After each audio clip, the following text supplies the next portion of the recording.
watch how you speak to people, watch the words that you say, even though they making you mad, even though you getting angry, just watch what you're saying to people. Yep. Let me see how I'm making this person angry. Let me internalize, okay, how did this situation get here? Let me see it from my point of view versus hurry up and point the finger. Leadership, you know what I mean? Like, I gotta start doing what I'm saying. I can't just tell people, hey, do this, and then I instantly do the opposite thing when my back is against the wall. I'm extremely passionate about helping corporate professionals transition into entrepreneurship. So I had to share the number one thing that helped me develop as an entrepreneur, and that's the morning meetup. I joined the morning meetup specifically for the structure because I'm leaving corporate America, so I'm used to those morning huddles. We got our sales, we know what our goals are, and we get our day started. So I was missing that for 2 years before I even found the morning meetup. Now, the second thing that I really benefited from was the revenue generating activities was not necessarily a thing before 2021. Now, I had my LLC, I had my website, I had a few clients here and there, but the momentum really took off as soon as I got around like-minded individuals and people who really knew the struggles that I was already dealing with, that I could get over my fear of sales and communicating my value and putting myself out there on social media. The friends that I've developed, the mentors and the mentees that I've created relationships with, everything has really created this environment for us to thrive as entrepreneurs. So if you want to develop as an entrepreneur, you're leaving corporate America and you're trying to figure out how do I get my footing in entrepreneurship, then the morning meetup will definitely be a game changer for you. You can learn with us, you can grow with us. And I didn't even mention that we have a book club. Join us in the community. Let's get started today. You will not regret it. Welcome to another episode of the Work and Play podcast. I'm your host, Ariel Young, and today we had a really dope guest. We've been hearing about you all over the internet, Mr. Jason White. That's what's up. So the man here has answers. We got a story to tell as well, and you know I'm gonna get into the story. That's what we're here for. But before we get into it, why don't you go ahead and introduce yourself? I'm Jay White, first name, last name. I'm all about federal government contracting and teaching individuals how to do federal government contracting as the middle person. Don't see the work, don't touch the work, don't even see the workers doing the work. Just getting the contracts awarded to your company and subcontracting them out and reaping the benefits from that point. The middleman, so to speak. 100%. Got you.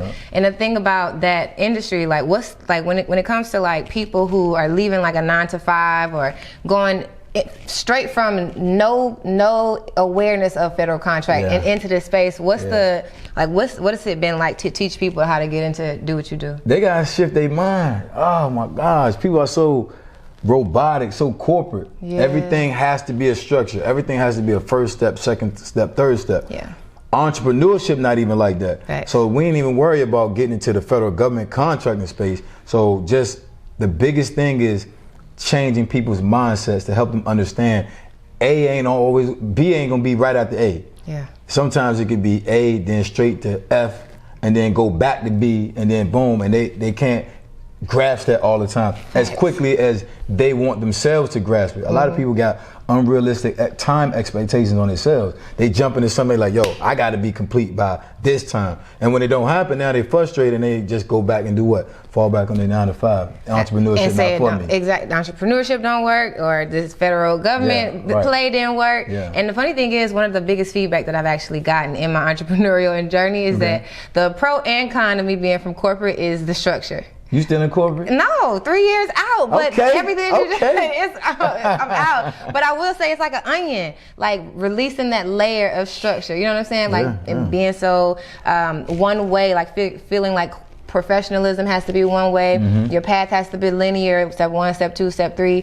And then also like getting out of that mindset of like the way we learn. Entrepreneurship, I feel like is circular, like you said. You might do A, then B, and then have to go back. You got to come back around. You got to bring it back around at some point. But then too, when we talk about people in corporate peeling back the layers when they try to jump into the entrepreneurship world, it's a time thing. It's not gonna happen overnight. But everybody sees the success of entrepreneurs being overnight. They see you with time freedom. They see you spending time with your family, vacation, saying, oh, I woke up at 12 o'clock. And the 9-to-5er wants that, but they want it right now instead of putting in the time to get delayed gratification. They don't care nothing about that. They're like, I want it right now. I'm ready to quit my job right now. Exactly. And when you're back against the wall, I get it. Yeah. But I never came from corporate America, so I had time to get myself together. Yeah, let's talk about that, because when I think about your journey, one of the differences, so on the Work and Play podcast, we talk about that specific journey, that corporate to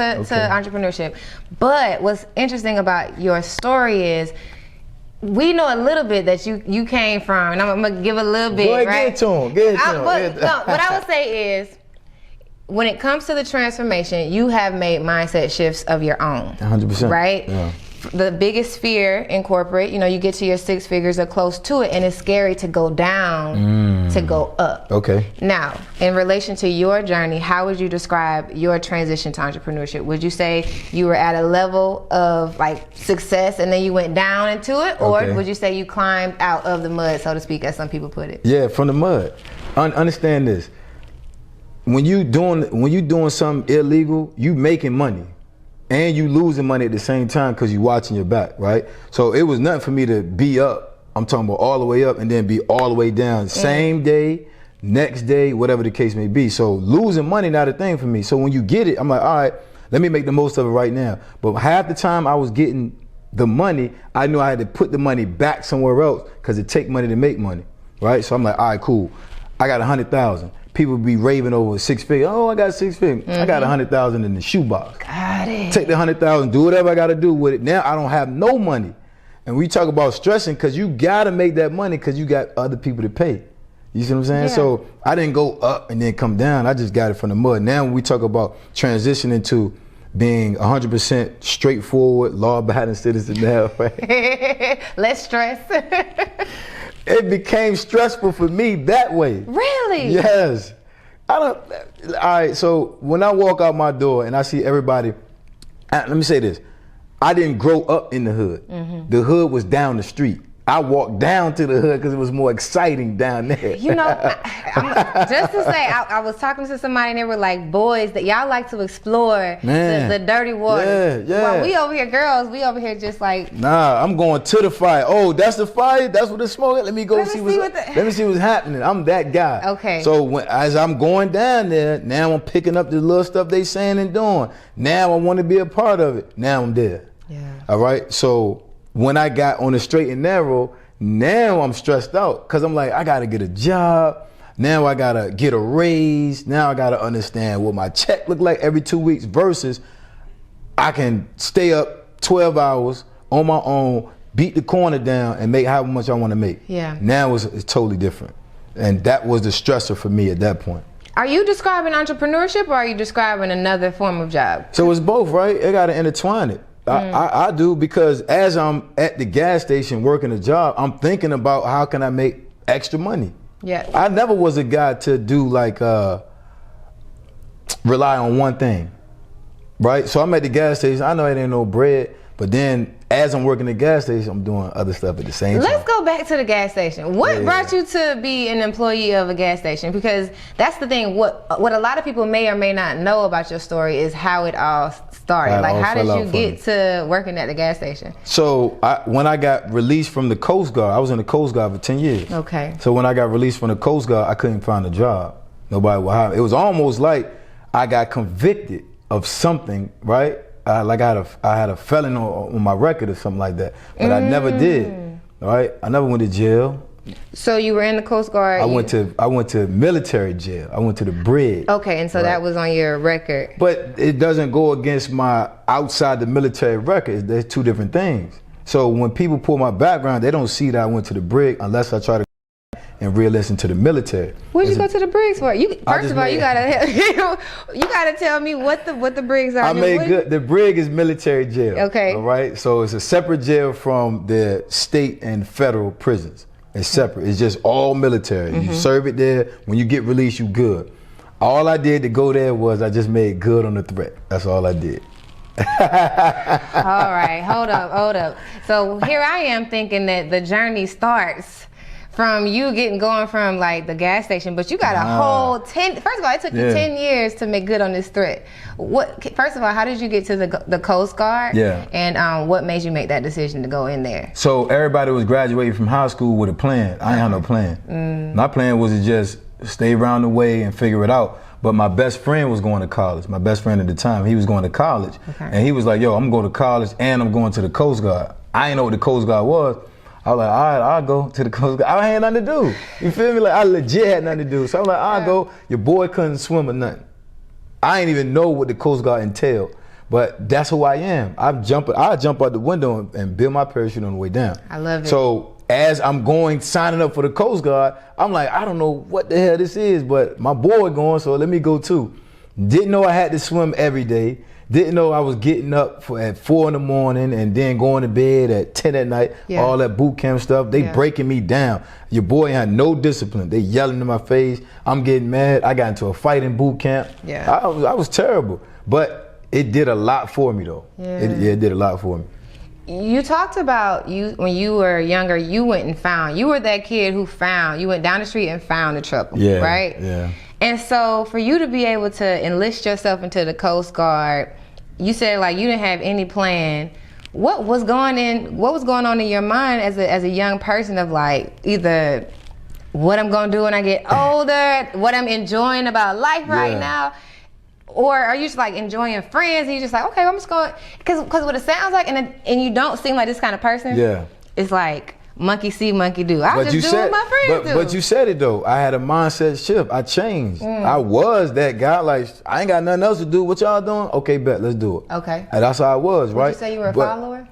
I was, but okay. So I would say this: if everybody in the room is doing something, let's do it. But while we doing it, I bet you I end up being the leader of it, some kind of way. I always rose to the top. I don't know how I always did, but I always did. Maybe because my voice is powerful. Maybe because I got strong opinions on, all right, I see what we doing, but we should do it this way. Yeah. I'm always thinking though. Yeah. And I never was a guy that didn't realize I was going into trouble. Okay. So once I knew it was some real trouble, I'm gone. I'm smart. You know what I mean? At the end of the day, I'm like, all right, I can do this type of trouble, but what y'all talking about? Yeah, I'll see y'all tomorrow. Yeah. And I always used to get out of there. So now, my man got the opportunity to help me make some money, go to the Coast Guard. I was like, all right, I'll do it. I mean, I'm just sitting here not doing that, but I rose to the top with that too. Like, okay. You got rankings, E1, E2, E3, right? All that. I became E5 before I was 21, and that's high, yeah. Okay. And then stuff started getting. I started to lose it a little bit. Okay, all right. So let's talk about the professional journey at the Coast Guard. Yeah. Your friend was I would say obviously a good influence on good you. Guy. Even though y'all got into trouble, he still was like, hey, I think this is a pretty dope opportunity. Well, he was the guy in my neighborhood. So did you keep any of the friends from like you over there exploring the dirty? So I know who can mix and who can't. I know who can blend in and who can't. Okay. He couldn't fall in that world. Okay. So when I go down there, I'm not taking cuz with me. When I come back to my neighborhood, I'm kicking it with him. I'm showing my mom, this is my real friends. This boom, him. This is my real buddy. Mom, look what I'm doing when I go outside. Like, so when I go outside, my mom ain't worried about me because she think I'm with my good guy. And I'm down the street cutting up. Listen here. it's like you know girls do this too, right? Uh-huh. We got the home girls that we know, kind of thinking about at ATL where Nunu went to the skate. You got your friends at the parents' trust, and you're like, oh yeah, I'm going over to such and such house, and really you over there doing up to no good, cutting up. You know? So by the time your friend got to influence you to go to the Coast Guard, what was your mom's opinion on that? I mean, she was excited. She was confused too, because basketball was my thing, right? Basketball, I was like, yo, I'm going to the NBA. Ain't not gonna stop me, but that wasn't panning out for your boy. You know what I mean? Why not? I don't know. I mean, my grades sucked. I hated school. I liked school for the social hour, but I was terrible in school. I barely graduated. I think my GPA was like 1.7 when I got up out. I barely got up out of there. Lord. And all my teachers used to be like, "Oh, you're so smart. You're so intelligent." I was like, I don't want to be here. Yeah. I'd rather just kick it with my friends, go to lunch, go to practice, go home. Yeah. But I wasn't the star player like that, to have it like that, you know what I mean? Yeah, So in hindsight, real quick, because now that you've reached a level of success in like government contracting, in hindsight, what do you think it was for you to be a child and not really enjoying any form of school, like just the friendship and fellowship part. Yeah, I was building my networking skills and my communication. That's what I look at in hindsight, right? Because yes, traditionally, I don't like to learn from somebody standing in front of me saying, take all these notes and then let's take this test. Like I lose interest real fast. But one of the things hindsight taught me was I was working on how to navigate this group, how to navigate that group, how to infiltrate this world over here, how to communicate with them, and then come back over here in this world and communicate the same way. Don't switch up. I've been the same guy. So if you met me in high school, yes, my speech and verbiage is a little bit different, but I'm the same way. I told you on the phone, I was like, oh, you're so corporate. Like, I don't like, you know what I mean? Like, I was literally gonna mention that because you literally called me out. I was like, am I? 'Cause like I'm just me. You know what I'm saying? Like even when I feel like, and this is the thing. Yeah. You call me out for being super professional, right? Corporate. But if I go to a different circle and I speak the exact same way, then oh, you so country, you so. And I be like, listen, I can't win for losing. So it's funny that you mentioned the whole chameleon thing, that you being able to go, you know, hang out with in the hood or down the street in the hood where trouble was, and then go back to certain circles, learning these networking skills because. I don't like the word chameleon, but I do like the word when you're able to just be yourself in different environments. I think that's dope. So your high school experience really taught you those social skills. High school was I had a ball. I wasn't learning that. I had a ball in high school. Might as well. Yeah, I had a ball in high school. High school was cool. Then I had no guidance after that. High school was like boom. I had no guidance. I had a little partial basketball scholarship. I let that go when I went to the Coast Guard. So it was just like, okay, cool. Then I had half a semester at Norfolk State University. I really ain't do nothing there. Oh my God. What was your major supposed to be? Okay, so I started off doing, what was it? Building construction technology. I took the first class, I was like, hell no, I'm losing it in here. It was something, there's a whole bunch of math stuff. I actually like math, but not the way he was teaching it. So I'm like, I'm gone. I went and changed my major to physical education. Now they got me taking all these sciences. I was like, I'm done. Yeah, you like, listen, I guess I'll go do a little volleyball. I can teach, your boy can teach gym. This how you dribble the ball. This how you play dodgeball. This is sexual education. I got that. I don't need a paper for that. Listen. But they was about to take me through the ringer. So I was like, you know what? Screw that, I'm done. Okay, you said no guidance, but at the end of the day, you did have guidance because we think about guidance as like adults. But the fact that your friend influenced you to go into the Coast Guard, I really feel like that's I agree with you. That's guidance. I agree with you, So getting into the Coast Guard, do they give you, so I know a little bit about the military that they give you like a job, like you can go and do artillery or whatever. So what was your job professionally? So here's what you gotta know. Your boy is smart. I'm extremely intelligent. So only the Air Force and the Coast Guard has the highest ASVAB scores. You gotta have high scores to get in those two branches, right? Okay.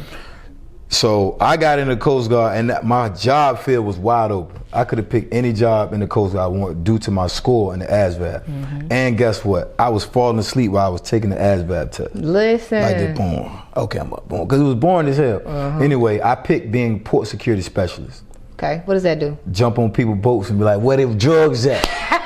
Where you got it hiding at? You know what I mean? I know it's over here. Show me where it's at. That was my job. Did you get to do that? Like what? A bunch of times. Yes, I was nice at it. Hold up now, wait a minute. Because when you growing up, you're hanging out with the guys with the drugs. And now as a Coast Guard, you're taking down the people who are probably not really taking them down, but doing my job. All right, there we go. So technically, the person who you are at the core didn't change. It's like you still had a certain internal code. Yes, come on. You got to understand. Now I'm jumping on people's boats and I'm finding where to work at, which I ain't never did nothing crooked. I was, in terms of my Coast Guard career, I was straight and narrow. I'm good to go there. But what I'm saying though is, I understand the game because I was a dude that hid this and hid that. So now when I'm hopping on boats, I'm like, come on, man, where's it? Show me where it's at. And as they talking to me, I'm listening. I'll tell people I got 2 ears and 1 mouth, so I listen twice as much as I talk. So I'm gonna let them talk. But I was nice at it. I was good. Yeah, I was good. I could see did they know your background and know that you'll be good at this? No. That's lit. Yeah, but when I tried to go for other areas in the Coast Guard, now you got to go get clearances, and my clearances always really through. Not the clearances that I needed to keep advancing. Got it. And because I was going to ask you about that, obviously it was a great intersection of your past and you being a good professional. Yeah. And you said you got 2 ears and 1 mouth. I think that's dope. Yeah. And that's a skill set that you may or may not. Well, were you aware of that at the time? Yeah, I mean, okay. I know people always trick themselves up if they just keep talking. Gotcha. Especially if they lying. If they lying, they keep going. I'm gonna hear something that sounds crazy, gotcha. And I'm gonna just pinpoint that and then exploit it. That's a dope skill to have. So when it comes to leadership, you mentioned that clearance and that never like panned out. Yeah. But in terms of leadership, what did your like higher rankings or your what do you call it? My superiors. What is your superiors like? How did they evaluate you? Like I told you, I'm the same way. Yeah. Everybody like to hang around with me, talk to me, kick it, all that, because I don't want to just be your work buddy. Yeah. If you gonna kick around me, you gonna know me, because I want to know you. Because if it's something I don't like about you, then I ain't fooling with you. Regardless, we got to work together or not. If I don't like you, I ain't like you, and it's all good. So my superiors was always cool with me. They would tell me certain things, and I was like, all right, cool. Hey, they checking for this. Watch out. All right, some people don't like this. All right, watch out. Okay, cool. And then I take that advice and I utilize it to my ability. You know what I mean? My best ability. Okay. Take advantage of it. So that's kind of like mentorship. You found mentorship in them helping you navigate. So then what was because they wanted me to be square. Got it. They wanted me to be so square, but I can't fit that box. I didn't even, actually, to be honest with you, I didn't even try. I didn't give it a try. Because at the core, that ain't gonna be me. Now I got people underneath me. I want to be true to them. You know what I'm saying? I want to be true to them. So when I actually got in trouble in the Coast Guard, I did feel bad. I was in the brig for 2 years, so I felt bad that my military career was going like this, and then boom, instantly. It was instant. Yeah, in the toilet, instantly. I'm thinking about your influence. You feeling responsible for the team that you had. Because I feel like as a leader, I didn't adhere to like my own advice that I would have probably given them if they was in the same situation. Right. I just reverted back to what I know. And at that moment in time, it was the wrong thing to do. Okay. You know what I mean? The top 3 responses that I get when I ask, why do you want to leave corporate America, are that you want financial freedom, you want to own your own time, and you want to build a legacy for this generation and generations to come. Now, this is not a solo job. In order to transition from your 9 to 5 into entrepreneurship, it's going to take community and it's going to take resources. And I've created the community of pioneers who are going to wrap around you and help you make that transition successfully. So if you're interested in leaving your job, go ahead and click that information below. Let's get into the community and let's transition from your 9 to 5 into entrepreneurship successfully. Now let's get back to the episode. I'm also thinking about your leaders looking at you like, if you could just fix this, and I wonder if that's why you didn't get the clearance, right? They wanted you to get boxed up.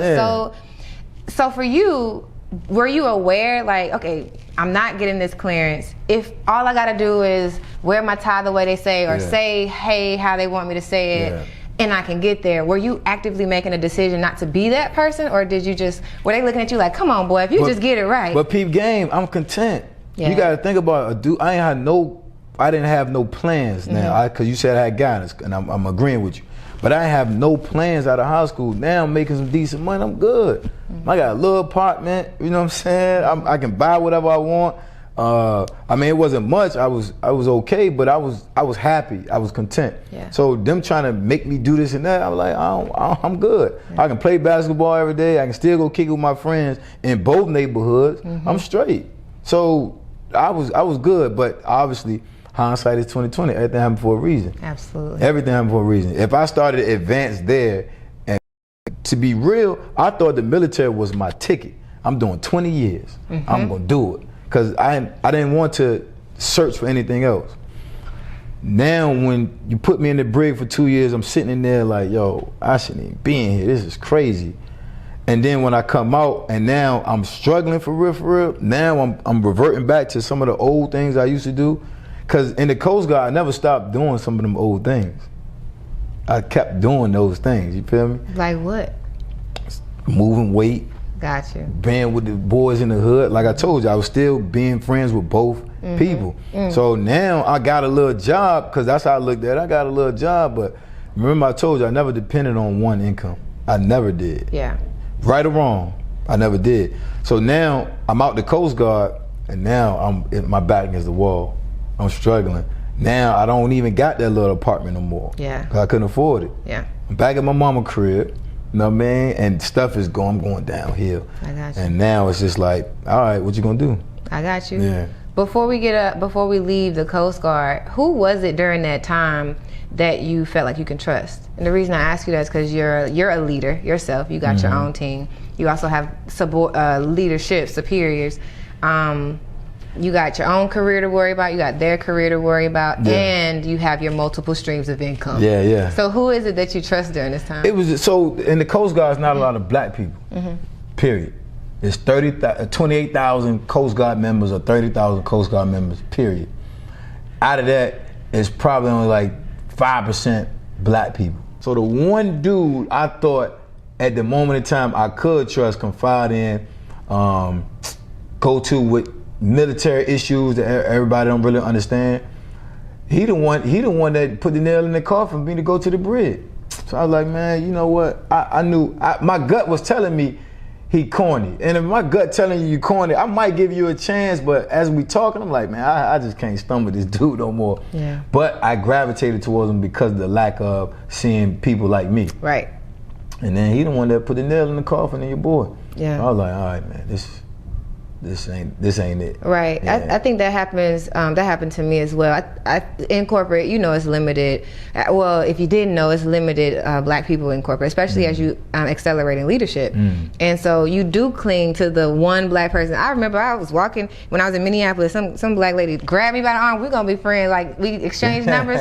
Years later, we still in contact. But the horror story in that is when you learn it. Just because you're black, you can't trust all black people. Yeah. And so I recognize, I resonate with that 100%. Yeah. So when it comes to him being the person who put the nail in the coffin, what was the instance that drove you to want to make good on the threat?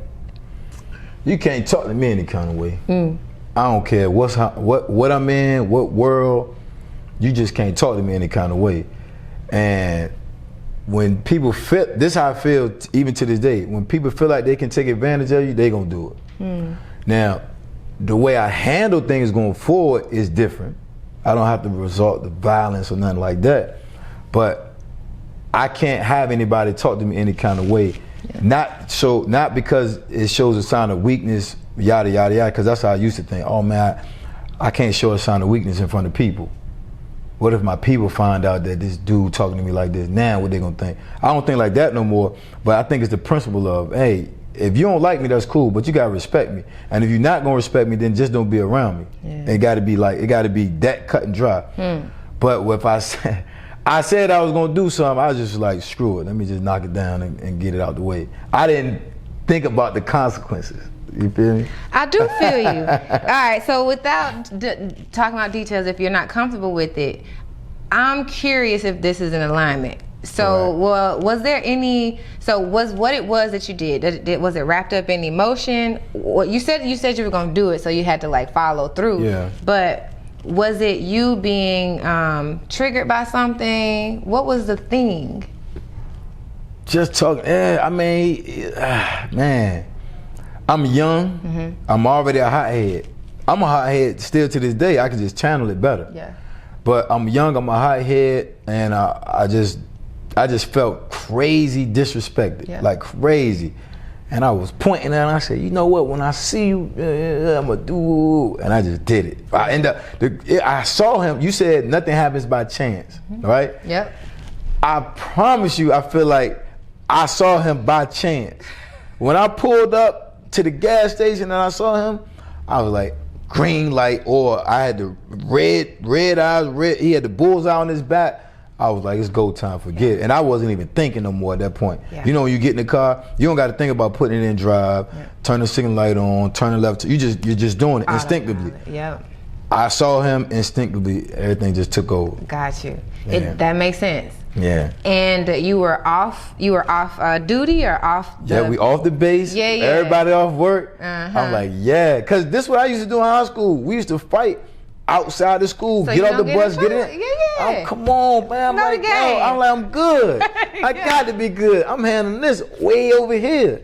It Man, followed you please. all the way back. What? Was it that bad? Same day. Dang. They came and got your boy same day. Was that because somebody saw it, or was that because he told? Yeah, both. Dang. All right. You trying to be on Man, code, yo, like, we yo. just gonna handle this Right, real quick. come on, man. But it was, it was bad. So got you. they just, same day. Okay. Yeah. So 2 years later, you spent time in the brig. Yeah. And now that I understand, like, that's basically like prison.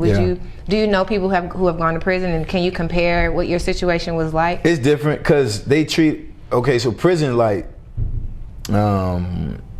obviously you get told what to do. You in there, you know, small cell, either by yourself or with 2 or 3 people, 2 maybe. You come out for a couple hours, go back in. In the brig, you working. You doing back breaking work all day. It ain't no time you get no time to just relax. Yeah. They putting you to work. It's like, it's crazy. It's like remember the movie Life? Yeah. They got them doing stuff on the railroad.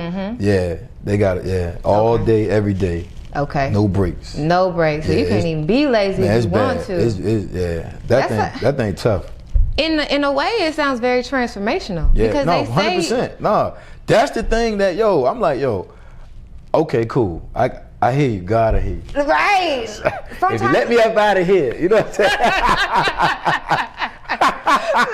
I never do it again. You know what I mean? Okay, okay.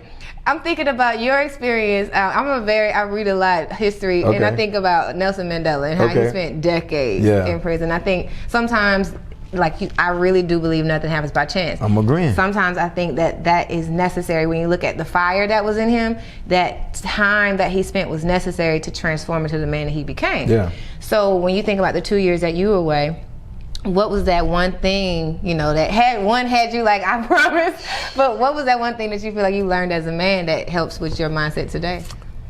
Man, I had a lot of lessons. A lot. Be patient. Watch how you speak to people. Watch the words that you say, even though they making you mad, even though you getting angry. Just watch what you're saying to people. Yeah. Let me see how I'm making this person angry. Let me internalize. Okay, how did this situation get here? Let me see it from my point of view versus hurry up and point the finger. Leadership. You know what I mean? Like, I got to start doing what I'm saying. I can't just tell people, hey, do this, and then I instantly do the opposite thing when my back is against the wall. So I had so many lessons, yo. The crazy thing is, I ain't no reader. You know when people say they went to jail or they went to prison, they read all these books, they found religion. I was like, man, I just want to get up out of here. I ain't reading no book. You give me some time, I'm going to sleep. I'll figure it out later on, you know what I mean? Yeah. I wasn't that guy, but when I was asleep or when I did wake up early, I'm just replaying a bunch of scenarios in my head. How can I do these things differently? Yeah, self-reflection. You got to. 100%. I got to my self-assessment was real heavy for them whole 2 years. Yeah, that's amazing. I appreciate you sharing that with me. I think sometimes people I know call like going away, like vacation. Yeah. Because sometimes that's what you need. Oh man, yeah. To get that clarity. Yeah. So I think that's interesting that you pull those things away, and however your process is. Right. It's important that you also share what that looks like, because as a woman, just as a person who's very big on mental health, I will offer journaling, audio journal, video journal, reflect, read. Yeah. Those are things that I would offer. But for a person who's like, nah, I literally just woke up the next day and replayed what happened yesterday, thought about what happened intensely. Maybe you didn't write it down. Right. And it still worked out for you. For me that worked out. Like I said, even coming home, life wasn't peaches and cream. Yeah. It actually was worse. It was like, God, like I was getting money on the 1st and 15th. Now I'm getting money every 2 weeks, and this money I'm getting every 2 weeks is garbage. It's like, all right, what you gonna do? Yeah. Yeah, so Let's life talk was about worse. that. Yeah. Life was worse. So we out, right? Free man. Yeah. Some people would see it like you don't have to do your 20 years, but you wanted to do your 20 years. I did. So now you're out and back at home with your mom on the couch. Do you stay on the couch or in your old room? I had a room. my mom ain't gonna put me on no couch, you know what I'm saying? I ain't no straight, you know what I mean? She ain't have me on your boy on the couch. I went back to my room, you know what I mean? My teen ass room, you know what I mean? And I actually, you know, some people would be a little sad. I wasn't sad. I just like, I gotta figure it out. Let's go. Let's do something, you know what I mean? Plus my mama like, you gotta do something.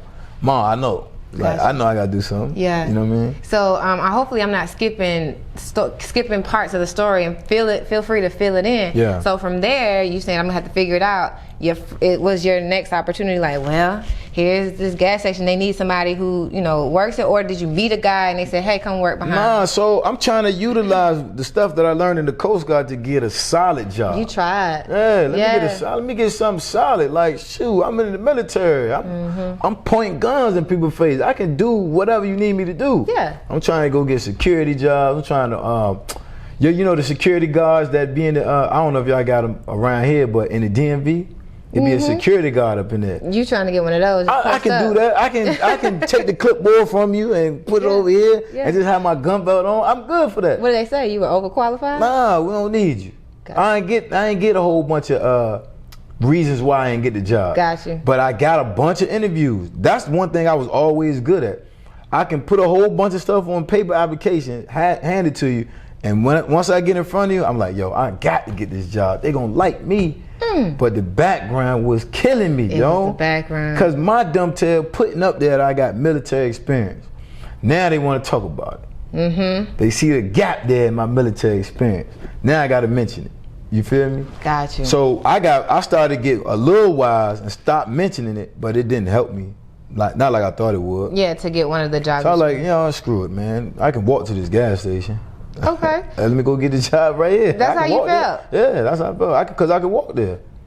I mean, but wouldn't that be like extreme? So for you, was that extremely humbling, like for you to go to? I needed money. I don't care. Okay. Yeah, the whole hood pulling up. Jay, what up? What up? Yeah, what we doing when I get out? I'm not like that. I need money. Gotcha. If you looking at me, I had right before I worked at the gas station, I worked at Walmart overnight.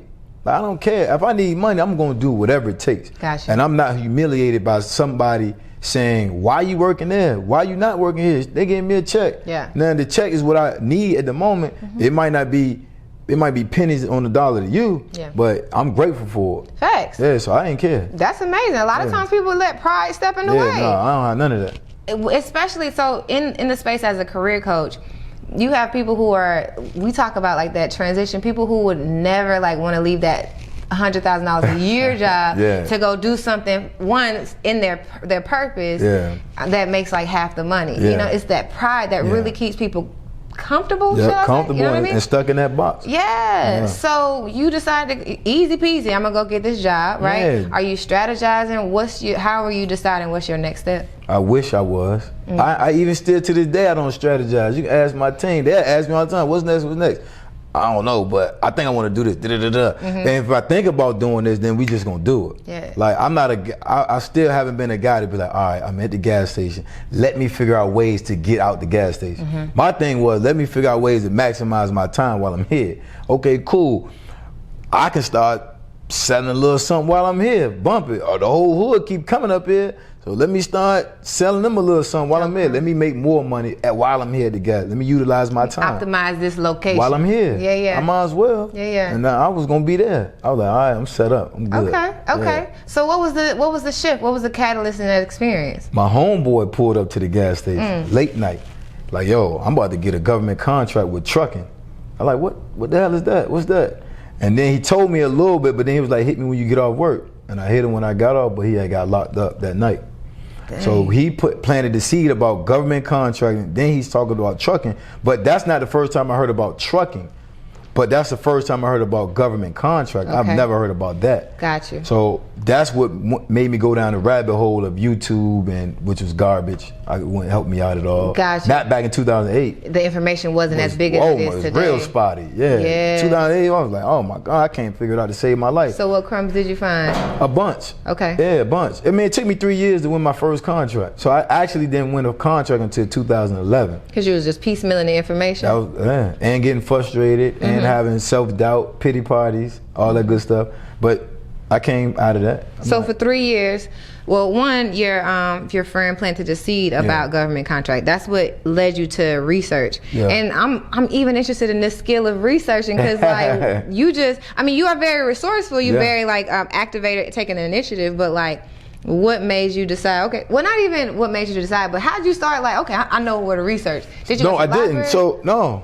Yeah, so yes, I had to go to the library because we ain't had no computer. So I had to go to the library. But I was just typing in government contract on YouTube. Because remember, I was on, well not remember, but I was on stuff like, the things I was going to the library for was Black Planet, College Club, and MySpace. Okay. That's why I was going to the library to check out the profiles. Right. Oh, who in my top 8 today? You know what I'm saying? Oh, you ain't in my top 8 no more. Yeah, you feel me? And my College Club and the Black Planet. So I was like, all right, man, I can just, cause that's how I did it.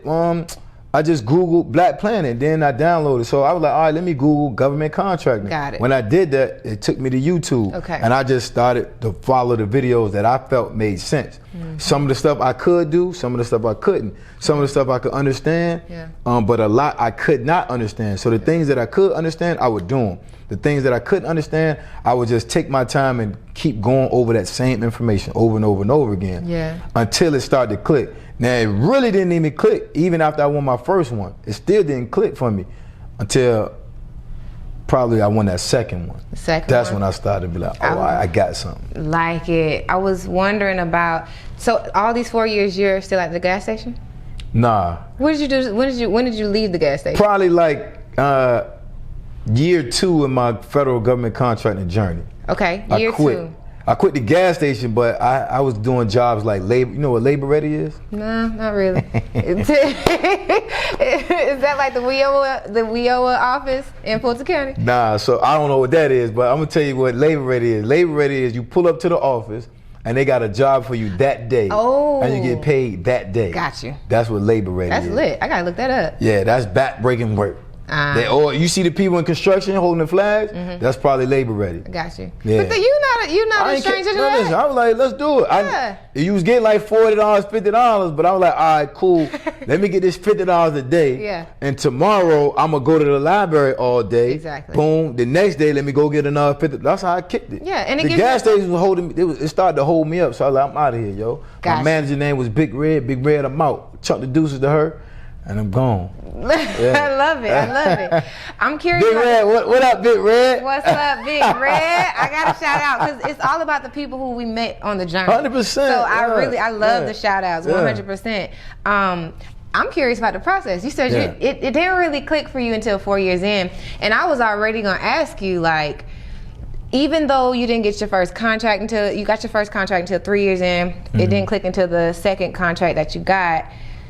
The process of learning it, what was that like? And if you could describe, like, because I'm imagining, okay, well, you fill out this application, it feels like I'm a little bit closer. I'm assuming that something gave you motivation to keep going. Yeah, I mean, I hate the word motivation, but yeah, me too. You do, right? That's the only word. It kept the things that kept me driven to keep going was the fact that I knew I was close. You could, I mean, it's intuition. I like, I'm right here. I know, because I'm getting there. Here's how I know I'm getting it. I'm right here. Because now I go from I don't even know what government contracting is to now being specific on federal government contracting to now even submitting proposals. I'm getting it. I know a little something. I am still frustrated I haven't won the contract. I am still like, what am I doing wrong? I am still like, but every time I look back, I'm like, yo, because I'm starting to talk to my mom about it.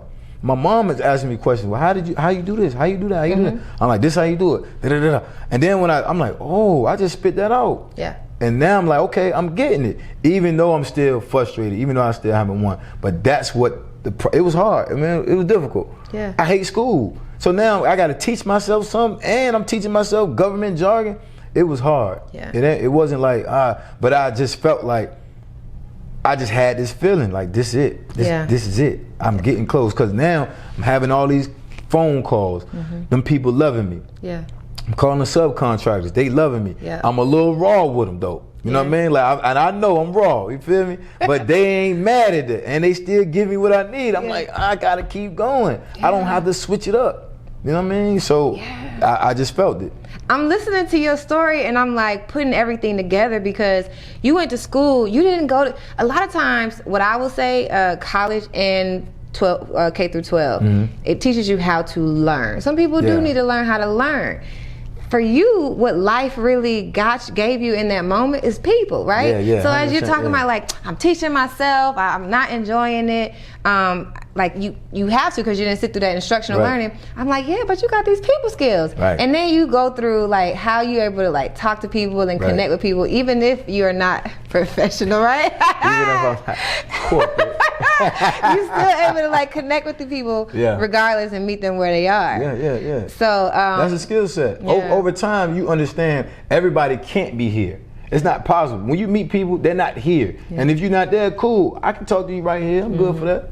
Or if you here, let's be up here. Let's do it. But I ain't switching up. I'm gonna be relatable, but what I'm doing when I meet new people, just like when I met you, okay, let me see if I even like her. If I don't like her, cool. I ain't got to fool with her. Life goes on. But I'm going to let you know who I am from the get-go.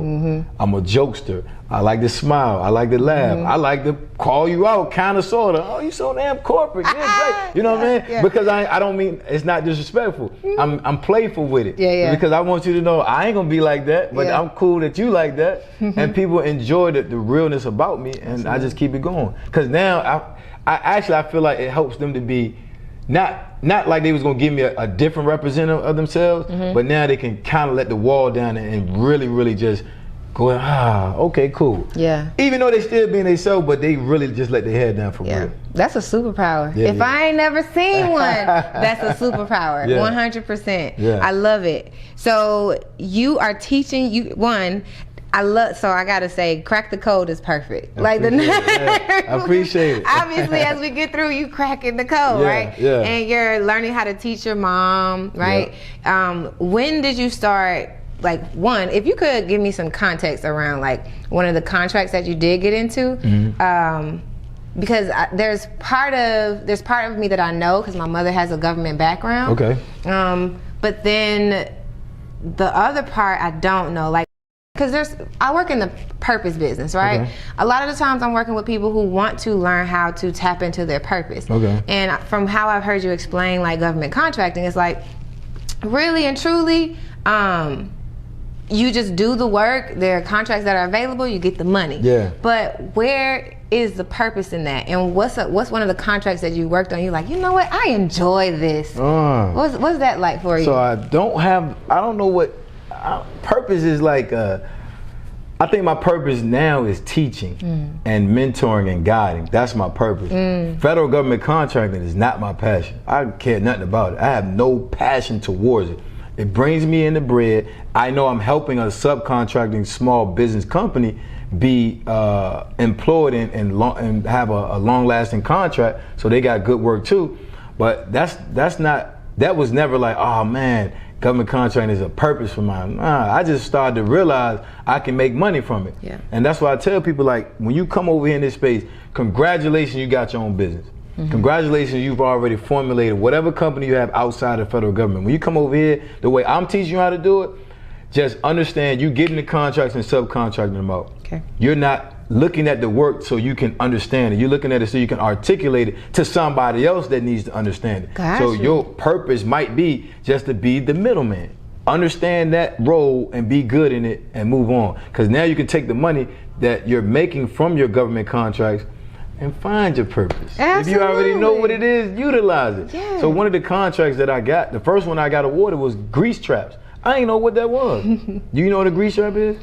I'm thinking of McDonald's, or when I used to work at a... You smart. See, you smarter than me. You feel me? Like, I had no clue. You said grease trap. I was like, I don't know what that is. I had to Google what it was, number one. Then number two, I'm Google searching companies that can do it. Yeah. But I won the contract to do grease traps at the VA hospital. In their canteen area. Got you. Yeah. In the kitchen. In the kitchen. Okay. I didn't know what that was. I still haven't seen the equipment that they use to clean the grease traps. Gotcha. I just know they do it. Yeah, yeah. You know what I'm saying? That's all I know. How did you find the people who did it? You just Googled it? There it is. Got you. That's it. Got you. Because Google tell you everything. Dang. Yeah. Most people think, my bad, but most people think they have to have the resource in their network. They have to be attached to a company. People come to me all the time. Hey man, you know, I want to get these government contracts because my cousin got a cleaning business. Man, congratulations to you and your cousin. Don't use your cousin on these, because you got to look at your cousin as an employee. Not as your cousin no more. Y'all gonna fall out. Got you. Find somebody that you don't know, because now guess what you can do? You can be a different person to that person that don't know you. You can be the boss that you're supposed to be to somebody that don't know you. And now you can come across as the leader that you should have been coming across. Got you. So I tell people all the time, your business is your business, don't worry about it. But when you come over here, you want to find companies on Google that can do the work, because we're not looking in our backyard. It's a federal facility in all 50 states. So why do I care what's going on in Georgia when the same amount of work and higher dollar amounts is happening in Texas, California, North Dakota, South Dakota, and the list goes on. Okay. Yeah. So is another reason why you don't want to kind of contract a friend or family is because of the money? Like what does the money look like the cut? Yeah. If you don't mind sharing that? No, I don't mind, yeah. In terms of your percentage versus the companies that you actually contract. So peep game, when let's say you got a cleaning company, I call you my friend though. I call you, I say I need you to give me a quote to clean this building, and you give me a quote. Your money is your money. You just gave me your price. I'm going to pay you whatever you ask me for. Got it. So you want $10,000 a month, cool, but don't look crazy when I'm getting $10,000 a month too.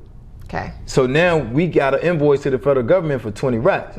But you asked me for 10. I'm giving you your 10. Yes. What tends to happen is if you do it with a friend, they're gonna be like, yo, why you gotta get the same amount as me, or they want more money, or whatever the case may be. If I just go find a stranger that not necessarily needs to work, but understand what this type of work entails for them and their company and longevity, then they gave me the quote, they're satisfied because I'm paying them the money that they requested. Right. And that's all it is, black and white. Absolutely. And also I'm thinking about, you being the middleman and then the actual person who does the work. Y'all just living your lives alongside each other. They're gonna be like, what? Why are you driving this car? And the drive, right? The individual drive. Thank you so much for watching the Work and Play podcast. This episode is sponsored by the Boss Up Conference, which is a community for entrepreneurs, CEOs, celebrities, and corporate executives to come together, network, and solve some problems. Thank y'all so much for being supporters of the Work and Play podcast, and thank you for watching the Work and Play podcast and all the episodes before. Now let's get back to the episode. You're the one, what I really like about this is now that I'm in entrepreneurship, I'm oftentimes thinking about business and personal. Okay. Right? And so as an entrepreneur, we have that drive and we want to make sure everybody's taken care of. Yeah, for sure. In this role, the immediate thought for an altruistic person like me is to be like, what's the word you use? Altruistic. What that mean? So in terms of like skills, in terms of the type of people we are, altruistic is like helpers. Okay. They are the people who want to work at a nonprofit just to do the work. They're not the person who are necessarily driven by money. Okay. But because of me, I have economic. If you were to look at a DISC assessment, I got a lot. I got high economic, high altruistic. So economic, I am driven by money and financial rewards. Like, me too. So what you're saying though, that's like breaking it down though. People would look at what you do and say, this is perfect for me to take care of the whole team. And what you're breaking down is the fundamentals of like, you need to step outside of your backyard, and through that you'll be able to take care of the team, your purpose, all of that stuff. At the end of the day, people always, in terms of federal government contracting, when they see government contracting, they look at state and local because they're not used to the idea of managing a government contract in an area that they're not in. Even if I'm managing a contract in the area that I'm in and I don't even know how to do that work, what's the difference? Because I'm not going to that facility in my 20 minutes away from my house. I don't know how to do that work. So I don't care if it's in my same state or not, because I'm not doing the work, number one. And then number two, I don't even understand the work. Yeah. So why would I do that? The goal isn't, the mindset is always not what I can do. Who cares what you can do? It's about what I can manage. Can I manage this contract, and or can I manage the company that's going to be doing the work on this contract? The answer got to be yes. Yeah. Everybody can manage. We do it all the time. When we take our car to the auto mechanic and we be like, oh, I want an oil change. Main man come back like, you need an oil change, you need new wipes, you need a transmission, you need tires. You be like, check this out, my boy. I just need that oil change. Yeah. You just manage the mechanic that's been doing skill set for 17 years, however long he been a mechanic. We just effectively managed him. That's all we doing. Whatever the expectations is from the federal government, I'm giving that to the subcontractor. I ain't gotta really know all the ins and outs. But they giving it to me. The federal government says, hey, we need you to be here Monday, Wednesday, Friday. Okay, thank you. Hey, I need you to be here Monday, Wednesday, Friday. I love it. It's that easy. I'm gonna tell you this, before you came, I don't know anything about government contracts, right? Okay. I've been to small business development expos. Gosh. I told you because my mother's in the government. Okay. And Shout out to mom. Shout out to mom. but that's all I had, right? Yeah. And I am that person who's like, I gotta know everything. Okay. And I don't know anything about government contracts. So one, I was intimidated, like, okay, so, you know, like that part, I have no clue. But in terms of people and your story, I'm like, super excited. Yeah. The way you break it down, I feel like even me, I'm understanding how to get into the business. Yeah. And so that's really dope. Yeah. So if you could talk a little bit more about like your process in teaching people, you're starting to like scratch the surface of your purpose. But the first person is your mom. You're like teaching her the game. Yeah, and inadvertently too. Like I don't even know I'm doing it. Dang. Yeah, I ain't even have a clue. Yeah. Yeah, no clue. So when did you decide to package it up and start teaching it? Well, so inadvertently I was teaching people around me, because now Jay ain't at the gas station no more. Mm-hmm. They noticing I ain't got the same green car no more. You know what I mean? I got another car. Your boy done went out the country now. You feel me? Something's happening with this dude. Yeah. Let me find out. And every time people would ask me, I would tell them, this is what I'm doing. You want to learn it? They'd be like, yeah, I want to learn it. But as I get into it, people don't got the consistency. They'll come to the crib, and because I got a computer. You ain't got to go to the library no more. And what year is this? Boy done got a computer, you feel me? So now they coming to the crib, you know what I'm saying? And I'm trying to teach them right at the kitchen table, woo, yada, yada, yada. And they not consistently coming over. So because they not consistently coming over, they not really learning it. But I'm noticing that I am breaking it down, because I'm looking at their face. They like, yo, I get it. I'm understanding it. Yeah. What do they do with the information or not? Cool. But I decided to package it when I started it. So I never been on social media for real. Not like that. I mean, yeah, I was on College Club and Black Planet, but I wasn't even using my face. I was catfishing before catfish was. Oh Lord, listen, he the one out here making these girls fall in love. Listen, man. Then when I finally show on my face, they like, why you don't got a profile picture? Chill. Hold on, wait a minute. We gotta take a detour. Chill. What picture did you use at the time? It was just it was a cartoon character. Oh, okay. Yeah, Gotcha. it was just So you weren't using somebody else's face? No. Okay. It was just a cartoon character. Okay. Yeah, nah, I ain't. Yeah. Listen, but when I send them, this don't look like you.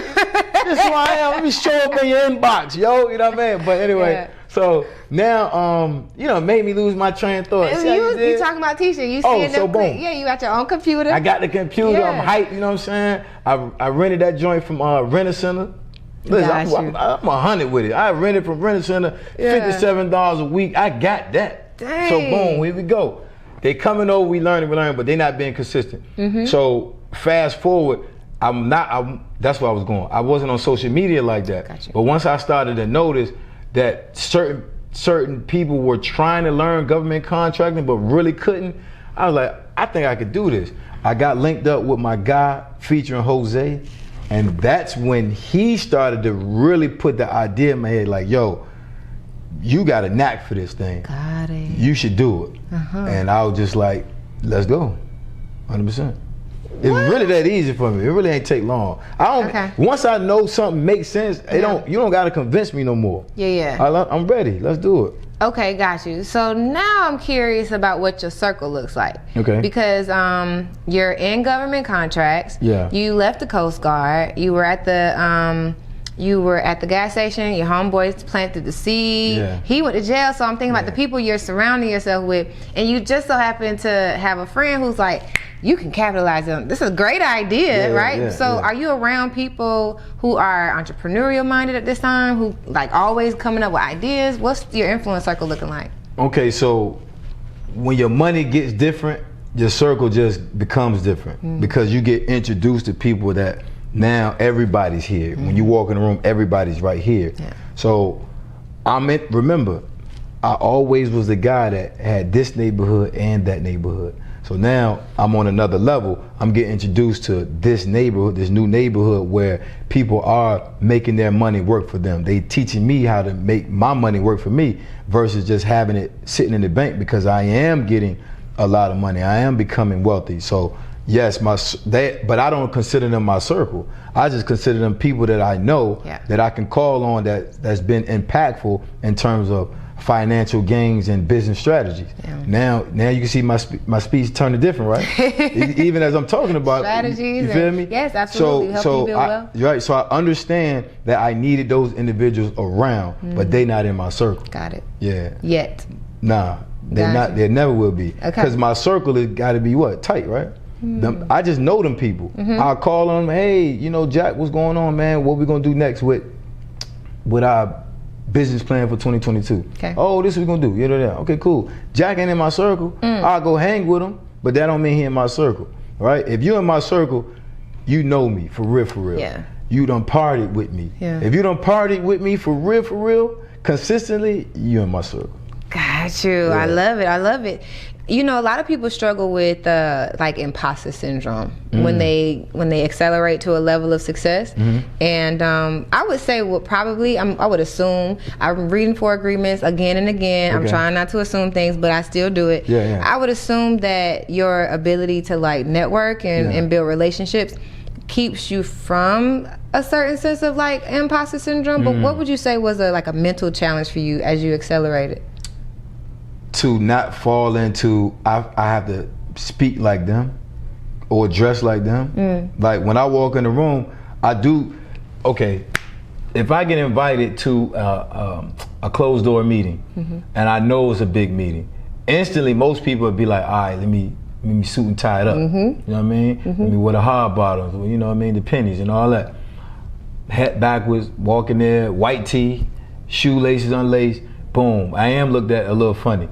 But what I've enjoyed is once I start to talk, you can't even deny me. Yeah. Clothes don't even matter. Yeah. So I had that first notion of, should I at least wear the suit and talk like how I need to talk, versus I just want to be comfortable. Because once I leave the meeting, I'm going somewhere where I want to hang out or kick it or chill. You know what I mean? Yeah. So I never fell into that, and I never will. Because I'm enjoying the fact, once I walk in the room, they looking at your boy crazy. Not even knowing my portfolio is strong. Yeah. My portfolio can stand up with anybody's. And then when I start to talk, and then they give me a topic that I know about, they done. They done. I got them straight like this, eating right out of my hand. Because remember, I keep saying that. Sometimes right? You say it and I be like, I do remember. Right. Sometimes you say it and I be like, I don't know about that. Right. It's almost like, anybody can, that phrase, don't judge a book by its cover, is real. Yeah. That's why I want to always have my cover look how it look. I don't want my cover to look like, it's okay, he looks polished, No, my haircut gonna be cut, my teeth gonna be clean, I'm gonna smell good. Other than that, I'm gonna be fresh.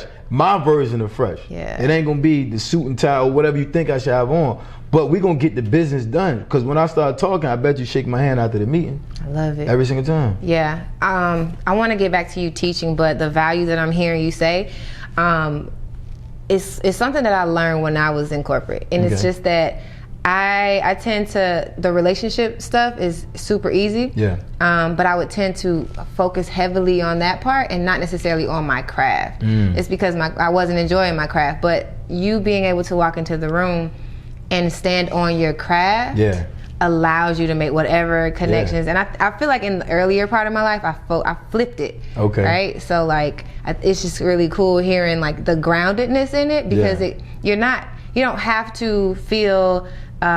Black women feel imposter syndrome even though they're the shit. But you know, knowing that you can walk into a room and you know what you know, and that literally allow you to just kind of hold your own in whatever room, I think that's dope. I'm a ball player too. A lot of ball players are cocky, confident. A lot of us. A lot of us think we can do it all, especially when we go into our arena. So I can go to any basketball court, walk in there with my ball, nobody ever seen me before, and I'm gonna ask who got next, and I'm like, I don't even care who got next, I got now. I'm cocky like that, but confident, and it's the same way. I'm gonna walk into here, I know what I'm talking about, and I got 2 ears and 1 mouth, so I'm gonna be listening twice as much as I'm gonna talk first. Now it's my time to talk, I got the room. I definitely want to get back to this, but so you went to the Brigs. Would you say that's like the biggest loss that you took, or would you say that there has been a loss since you started learning government contract that you were like, dang, that was a life lesson right there? Oh man, that's a really good question, yo.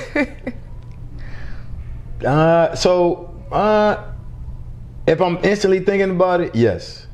If I'm instantly thinking about it, that's the one we need to go with. Yeah, if I'm instantly thinking about it, that's it right there. Because I went through so much. I went through a lot. I mean, not in terms of like, I lost out on time, I lost out on money, I lost out on relationships, I lost out on myself. Cause if I'm out there, I'm continue to build myself. Now I got to take, 2 years back and then got to rebuild again and all that. So if I'm thinking instantly, I was like, God, I should have just gone ahead and kept going. I seen cuz, let me keep going. Man, so, but I love the fact that I did what I did, because I ain't here today. Listen, I ain't here today. And I think that lesson that you learned, God bless you with learning it when you did. And because I was so young. I wasn't 40, 42. You see? I was in my early 20s. So all of that happened, boom, now I got time to figure it out, correct it, and be great going forward. The reason I ask you is because not to make it seem like your next acceleration to wealth, because it's not like this is the first time you've ever seen like 100,000 in one spot. But your acceleration, someone would look at it and be like, oh, he just accelerated to the top.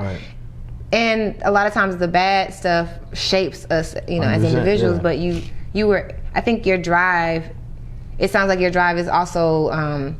Your learning from back then keeps you solid, also keeps you grounded. Because some people may walk into one of those like closed door rooms and that might be their first lesson, right? Like said the wrong thing or walk in there trying to be somebody else. So I'm just hearing you and I'm just like that life lesson, probably like keeps you centered. All that stuff. All that stuff. Plus, it's my circle. Remember, I got people close to me in my circle that definitely help keep me grounded. But if I open my circle up to the new people with the money, it could possibly change my mindset and not be as grounded. You feel me? So that's why everybody not in my circle, regardless if I have a nice relationship with them or not, they ain't in my circle. I got you. Okay. So now you're teaching what you do, right? And you're doing really well at it. Appreciate I'm enjoying like the success stories and you pulling people up there talking about getting their first $10,000 contract. That's so dope to me too. Go ahead. Nah, I'm just curious, how do you do it? One, you package it up. You got with Jose. He gave you the idea. Now we're back at a place where you're packaging your information. How did you decide, I'm gonna take this out and lay it out so people can get from point A to Z? I just went through, collectively we just went through what my process was for me. All right, so I'm not a guy that wants to have it. Federal government contracting is already a thing. It's very wordy, it's very lengthy, it gets confusing. I didn't learn like that. Okay, boom. So now, because I didn't learn like that, I don't want to teach people like that. Let me figure out what's the simplest way to explain to people how to do this so they can execute right now.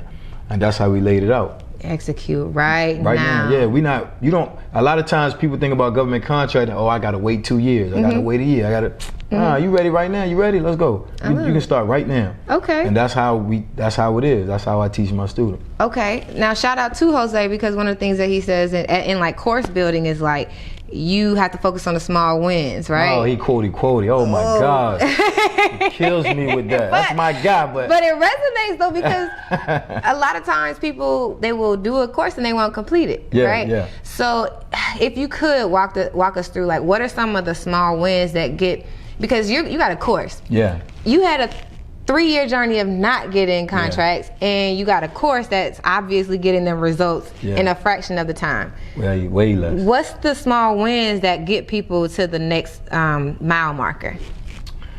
It's the execution of it all. Okay, so number one, understanding what it takes, the mindset piece, right? Okay, now you gotta switch your mind. But then the fact that I'm telling them, you don't have to do this. You have to articulate somebody else to do that instantly starts to click people, right? Like, oh, for real? Hey guys, it's Ariel from the Work and Play podcast. If you're getting any value from this channel, and I mean anything from the tutorials to the podcast to the random videos that you see on this channel, then I just ask that you do one thing. Please subscribe. Subscribe and share this to anyone that you think this resonates with, and drop a comment below so I know what other things that you want to see next. Now let's get back to the episode. That's all I gotta do? Yes, you gotta do that plus this, but that's the ground basis of it. If you get this part down, learning how to communicate with another company that can actually do the work, you're gonna be fine. Okay. And those little things are always like, all right, cool, I can do it. But when people hit me up and they say they won their first contract, it ain't nothing better than that. It's like, yo, you did? They're like, yeah, I won it in 2 weeks. I took your course in 2 weeks. I won. 2 weeks? That's the quickest. Hold up, wait a minute. Yeah. Okay, got you. You said it's the execution of it all. So throughout every lesson of the course, are they submitting an application? Are they creating? At the end of each, so let me say this too. My course has a 98% completion rate. 98%. So like you said, most people online courses, they don't complete. Yeah. I got a 98% completion rate. So people taking the course and actually finishing it. That's the most amazing thing, number one. Number two, when they are going through the course, at each module, you can execute something after each module. Module 1, you can do something. Module 2, you can do something. Give me one of the you're going through. Register your company in SAM.gov. Gotcha. I'm gonna take you through all that, and you can register. Okay. Boom. You can start calling subcontractors after one module, because you're gonna know what to say and how to say it. Yeah. You after another module, you can understand how to read the documentation finally, because most people don't know what to read. It's another module, now you know how to communicate with the contract specialist. So after each module, you're able to do something. And that helps the flow, and that helps people confidence and say, okay, I'm getting it. Because you don't have to, most courses you go all the way through it, and now you start doing it. Well, peep game, I don't even remember what you said at the first module. Now I gotta go back just to listen to it. So now, at the end of this module, go ahead on and do that. And they do it. Do-do-do-do. Got it. And then at the end of this module, go ahead and do it. Do-do-do. So as you're going through the course, you're doing something too. Because most people, I don't care how they think they learn, 98% of the people in the world learn by doing it too. Yeah. They can say, oh, I learned by writing it down. Cool, congratulations to you. But when you do it, that's when you really learn it, because it's sinking in. Yeah. You feel me? So because I recognize that, because that's how I learned, I was like, all right, cool. Let's give somebody something to do at the end of each module. And that's how we did it. I like and it. And that 98% completion rate, you can't compete with those numbers. That's black and white. Facts. You feel me? How do you get people to get on the phone like you do? Do you teach them to find their way to have a good conversation with someone, or do you give them like a script? Yeah. How do you do that? So I never do scripts, because you know why? Now you're gonna sound like a robot. Now you're gonna try to sound like Jay White. And when you try to sound like somebody else, it always sounds crazy. I wish I could try. I literally wish I could. Nah, they'd be like, right. Okay. You sound crazy. So yes, I give people ways and tactics for them to sound like them, but add that personality. Yeah. When you're around your family members, you ain't super corporate. Yeah. You still might enunciate all your words and letters, but your hair is down. These people are people. So have people-to-people interaction. Understand what that looks like. Build that skill set. Okay. A lot of the courses is skill set building, and people don't even recognize it. The skill set to communicate with this person, and in the same conversation, same day, now you communicate with that person. That's a skill set. Because you know most people want to email you to death. Most people don't want to get on the phone and talk. They don't even know how. It's crazy. I do these workshops, and I'm starting another tour. We're gonna do another tour as well. I did one last year. Went to 4 states, 4 cities. We killed it. I'm gonna do it again this year. But during the workshop, I have my students make live calls in front of me.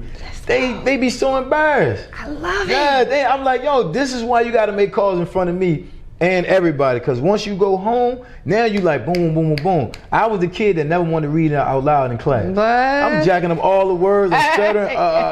Amazing. You know what I mean? The teacher's like, it's amazing. Cool, thank you. Now I'm embarrassed. I'm sweating and everything. Because you got to help me with my words, right? Yep. But when I went home and read it, I'm speedballing through. Amazing. Every time I see the word, I'll never forget it. Right? So now when I got my students making calls during the live workshop, they're building that skill set. They're not being fearful.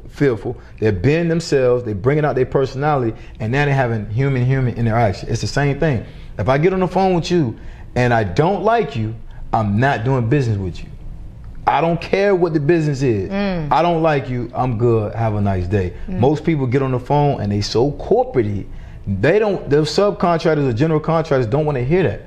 They want to hear, okay, you got business for me? Okay, can you break it down for me? But if you start breaking it down the government way, that's intimidating. It's already intimidating. So yes, I give a skill set to have my students make phone calls properly so they can get the results that they need, which is a quote.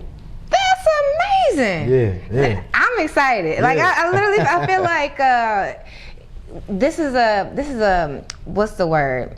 I want to say vessel, I want to say conduit, but I really just mean that it's a vehicle. That's what it's a vehicle for people to get to their purpose. Yeah. And the reason I say that is because part of like the exit strategy out of your job is like figuring out what's your business gonna be, but locking yourself into something that you might not be passionate about. It's gonna take you the wrong road. I feel like this route gives you, teaches you skills along the way. It's like what's the word? You're in the car learning how to drive, right? You're gonna use that skill. You're gonna use it. You're gonna talk to people. You're gonna have to connect. You're gonna have to there's gonna be some part of the government interaction that you're gonna get out of this course, and on the back end, you'll be able to like identify what your passion is. 100%. Especially as you walk into a room and you have the skill set.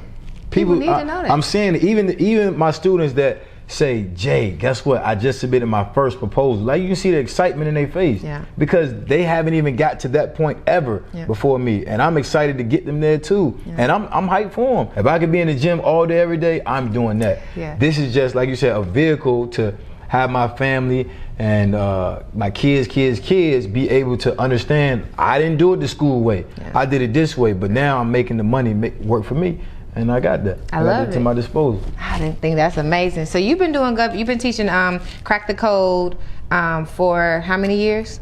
That's the amazing question. The course came out March last year. What? And we killing them. That's crazy. We killing them. We killing them. We killing them. The success rate, and I tell people all the time, it's not even about me no more. I stopped. So in the beginning of social media, I would put all of the contracts that I was currently winning, because my company is still winning contracts today. I don't teach people stuff that I used to do. This is stuff that my company is currently doing now. We get to win like 2 more contracts. But I don't highlight my company anymore. I'm highlighting the students. And once people see it's not me, it's them, they're not results. The numbers is there. So they there. Since the course came out last year, March. And we've been killing them. And that information, I know March, that information is definitely not stale, because when I think about the government, some of those things, it's the same information 7 years, and I'm like, yo. So March, the government information is definitely not stale. Even if you're making updates to the course or whatever. That's the dope part about it. Certain little things happen, we got, let's go, bro. We got to update it. Boom. We get in the lab, hurry up and update it and feed the fresh information. Because when something evolves, I'm going to know, because I'm currently still doing it. Got you. Okay. Now, one of the things in entrepreneurship that I've learned is when you solve one problem, another problem comes for your client, right? So now that we understand how to get people to get to crack the code and they know how to learn government contracting, what's on the back end? What's the next solution? What's something that you want to now teach? Wow. within government contracting. Or if it's not, hey, you got some other information you want to tap into? Because now I'm understanding, like, I don't know if I necessarily want to be a motivational speaker, right? But I do know I am inspiring people, right? I do understand that, and I'm kind of excited to step through that purpose as well, right? So I want to start, I feel like sometimes I have to speak more on the mindset of it all. All the shit I've been through, I'm bad, but all the stuff I've been through, you gotta have certain calluses in your mind somewhere. And most people don't have that. Most people fold like lawn chairs at the first sight of adversity. They'll do it with a dinner reservation. They go to the restaurant, the reservation ain't there. Oh my God, what are you gonna do? What you mean? Go to the restaurant. Or have a communication, communicate with the person right there and get your seat. And sit down. Get your food. Be you, listen, don't start changing it now. And sit down, you know what I'm saying? So most people, adversity is not, they don't know how to get past that. Yeah. So I think I want to talk a lot about and teach mindset in a different way. Because mindset ain't just listening to a whole bunch of quotes. Mindset is hearing something and then you got to go after it. Yeah. Because if you sitting down, then ain't nothing going to change. I love it. Yeah. I mean, honestly and truly, that is why I was excited to have you on. We talked a little bit before, and I'm like, listen, there is something to be said about the corporate journey to entrepreneurship. For me, I'm in a gerbil little thingy, and I'm just living, living life. Gone from middle school to college, like maybe some of the worst setbacks is me just not passing a test, right? And the mental calluses that you just mentioned. Yeah. Like, to buy a course or to learn how to do that is absolutely necessary, because taking some bumps and bruises is a part of this transition. It's a thing. And I think that you really embody the so I'm gonna give you a little bit more, because to make it make sense. Make it make sense. So after I recognized that I didn't have those mental calluses, I was like, you know what, you gotta go get it. Yeah. And so for me, part of me quitting my job was like, you gotta go learn life. Let's go, yeah. And in like a year's time, I would say, learning what hard knocks mean. I did it intentionally. This is hard knocks for real. Facts. And I think if you're able to put that in a course, you can even help someone bypass even what I did to get that mental callus. Because even if somebody want to stay in a 9 to 5, that's cool. They still gonna go through a whole bunch of stuff. Regardless, life always be punching people in the face. Yeah. Can you get up? Yeah. Or you gonna lay down? What's up with you? Adversity. You know what I mean? That's lit. Don't be stealing my thing. Mental calluses. I done seen her said it like 4 times. I'm trying to put it in the tongue, you know. Listen, what was the word I used? Altruism. You gonna have some altruistic people in your class. Okay, all right, cool. So just know we exchanging information. I love it. So you're going to be teaching people like mental adversity, how to develop a mental callus. I think that's dope. Yeah. I'm gonna get there, but right now I'm on a path right now. I gotta make sure I get the federal government contracting space and dominate it like I'm doing, but everybody is synonymous with Jay White and federal government contracting. So I'm on a path right now. Inadvertently, I am going to be speaking about mindset and how to build mental calluses and things of the nature, right? But I'm on a path. I'm laser-like focused right now, because there's more people that don't understand federal government contracting. There's more people that want to learn it. And I gotta go ahead on and give it to him. You got to. I gotta give it to him. Yeah, that's amazing. So before we get up out of here, I have to hear a little bit more about, like, now that you're recognizing a little bit about your purpose. You mentioned like your passion is to have like this, to play basketball all day. So when it comes to now you're on this kind of this other side of the journey, you get a chance to explore more of your passion, tapping into your inner self, I hope. Yeah. What is it that you're most excited about doing in this phase of life as it relates to honing your passion, honing your purpose, focusing on that self-development? Yeah, like knowing the impact that I have on people. Like, I'm excited for that. A lot of times people on my team will say, yo, you just don't know what you got. And I'm like, well, maybe I don't. But I'm excited to explore that. I'm excited that people are, number one, learning. They're excited. Like, the crazy thing is, people get excited just to talk to me on the phone. That's new to me. they be hyped. They be like, yo, is this really you? Like, people be thinking it ain't me. Yeah. I'm like, yo, what you talking about? Yes, it's me. Like, what you need me to FaceTime you? Sometimes they be like, yeah, FaceTime me. I do it. It's me. Yeah. Beard and all. What's up? Talk to me. You know what I mean? Yeah. Like, that's exciting. That's new. That means I'm impacting. One of the things that me and Jose spoke about before we even started the course was, is this going to be impactful? Is this course going to impact anybody in any way, form, or fashion? Mm-hmm. I said, yeah, it is. And it's doing it. You know what I mean? I'm excited for that. That's exciting. A dude like me being impactful the right way, you know what I'm saying? Yeah. There ain't nothing better than that right now. That's amazing. Yeah, I'm excited for that. I'm glad. Yeah. I'm glad. So there's somebody out here watching your journey, right? Mm-hmm. They're on their path, right? Whether they have already experienced adversity or not. Yeah. And I would love for you to like speak into someone who's on their journey and kind of needs a little bit of assistance to figure out how to make that next step. Yeah. So if you think about whoever that person is for you, what would you say, and then how would you encourage them to I always speak about myself. I'm gonna be quotey. I'm gonna give some quotes right now. You feel me? Cause every time I'm actually speaking to a crowd, I'm speaking to an audience, I'm speaking to one person, I always say I'm speaking back to me. This is what I would tell myself. I would say it like this, like, yo, do today what others won't so you can have tomorrow what others can't. Put that work in, homeboy, homegirl, put that work in. Ain't nobody coming to save you. Ain't nobody coming to save you. What you gonna do? I wake up every morning and I say this, let's go. That's my thing. That's what I do. Let's go. I wake up, boom, let's go. Cause you gotta go get it. If you don't go get it, nobody coming to save you. You got your hand out, people looking at you like, oh, you a leech. And then when you act like that, you will become that. So go get it, stop complaining, let's go.